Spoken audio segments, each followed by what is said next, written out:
Shed some light on what you touched on briefly before you moved on about, I think it had to do with, I'm trying to remember what exactly it was now, the PPP. You said because of the complicated policies, and yes, that's why it hadn't worked. How so?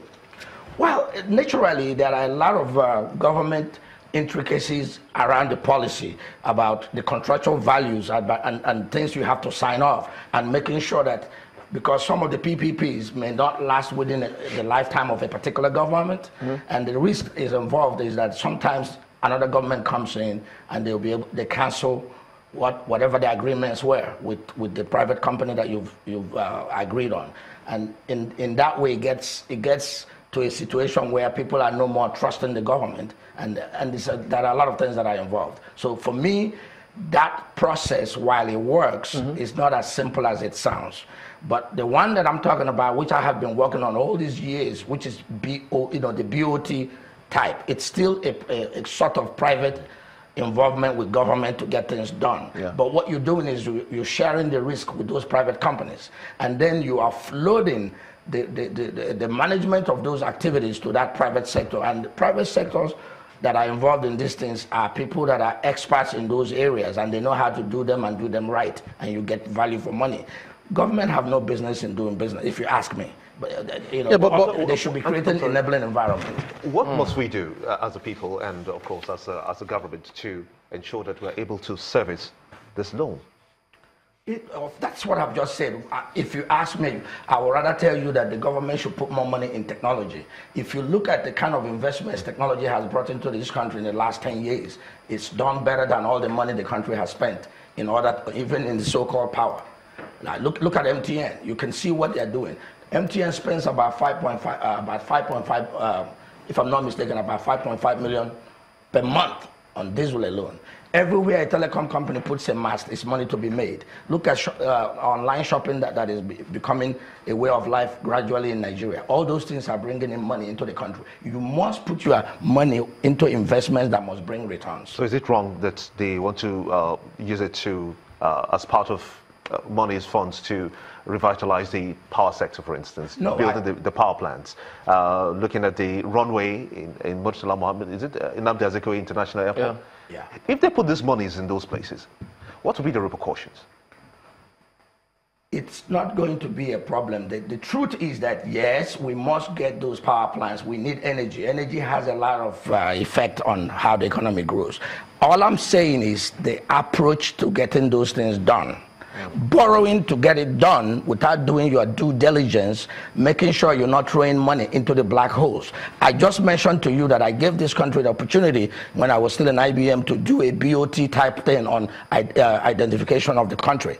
You and I know that identification of the country is a very valuable thing because you can use it to manage a whole lot of things. You can sell that data. If you hear of big data today, when you sell data, you make money. So, but at that point, what I was saying is that Nigeria wouldn't have spent a dime. All they needed to do is to sign up with IBM and give them some comfort level, and IBM will spend their own money, manage it for a certain number of years. Why do we miss out? That's what I'm saying, that I'm not sure whether our government is understanding how these things work. I don't work for the government. All I can do is keep telling you what I believe in that works. Now that's on the one hand, but what about if you could be a little more general or holistic, if we could use that, about the capacity of the private sector? Do you think that they demonstrated that much capacity for government to actually say, well, I agree with what you said, they have no business being in business? Absolutely. What do you think we've been doing in my little company? Not just yours. Okay, let's look at power. You talked about power. I'm very aware that General Electric is in this country today. General Electric is a giant when it comes to power generation and power distribution. Why can't we engage them to understand whether they can, invest into it rather than just borrow and pay them to do the job? But I think that's happening. That's why they brought them into the country, isn't it? I'm not sure. I'm not sure they're doing that kind of arrangement.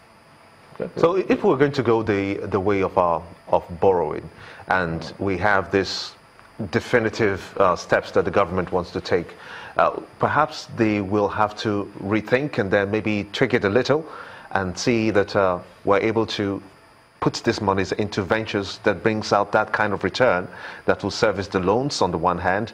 But more importantly, if we do not do that and we have ourselves just in between the fences, as it were. What risk do we face as a country, knowing that our creditors will be on our heads to get these loans paid back? Of course, the risk we face if we don't do the proper due diligence to make sure the projects are that you put the loan into is well managed, it means that it will be a sunken money into the black holes, like I keep saying. And in the end, you must pay back this money. And what that means is that we'll begin to grow back. If you will now grow back the same debt relief that you're saying that during the Obasanjo, that Uwazie, using her expertise as an expert in the financial world, was able to clear us from that debt overhang.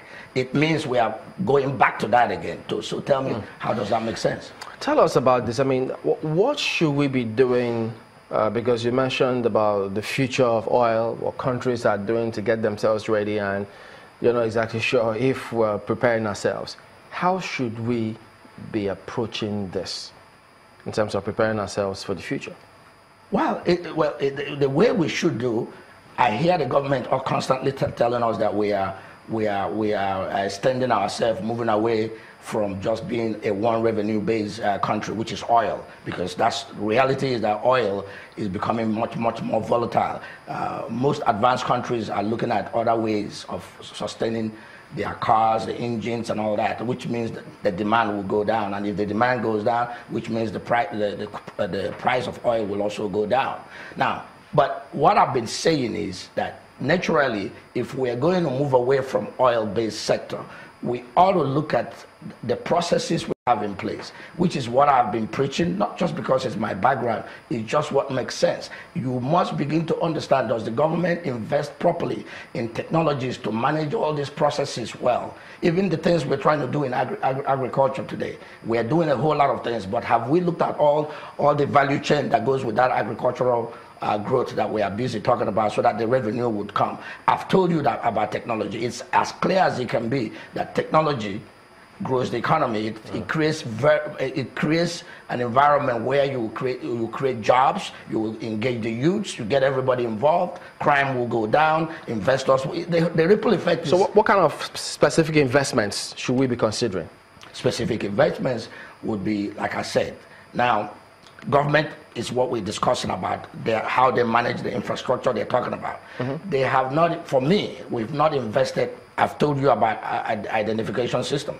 Today, you cannot tell me that this country has a proper identification system, which means you can manage credit controls to understand who is who in the country. You cannot tell me that this country has done proper census and data gathering. Without data, you cannot plan. And without plan, you will obviously fail.